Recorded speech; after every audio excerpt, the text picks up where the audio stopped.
చిన్నపిల్లలకు సోమిడి తగిలిన వారికి అంటే కాళ్ళ మీద కాలేసుకుని ఉంటారు, చిన్నపిల్లలు ఎండిపోతుంటారు దినదినము. మరి అలాంటి వారికి ఇది పాత చెట్లు, సోమిడి చెట్లు, ఇలాంటి చెట్ల దగ్గరకు వచ్చి గురువారం గాని, ఆదివారం గాని, శుక్రవారం గాని దర్శించుకొని దండం పెట్టుకుని ఇట్లా మనం ఇంత పరిమాణం చెక్క తీసుకుపోయి దీన్ని నీళ్ళల్లో మరిగించి వాళ్లకు స్నానం గనక పోయించినట్టయితే వాళ్ళకి ఆ సోమిడి నుంచి తగ్గిపోతుంది. చెట్టు యొక్క ఆకులు ఈ విధంగా ఉంటాయి చెట్లను పోల్చుకోనికి. పాత చెట్లది మాత్రమే మనం తీసుకోవడం వల్ల తొందరగా రిజల్ట్ వస్తుంది.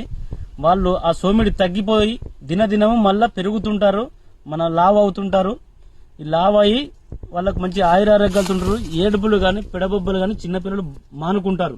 ఈ చెట్టు అనేది ఈ విధంగా అయితే ఉంటుంది. పోల్చుకొని మీరు దగ్గరలో ఉంటే ఈ విధంగా తీర్చుకొని మీరు ఆచరించుకోండి, సరిపోతుంది ఇట్లా.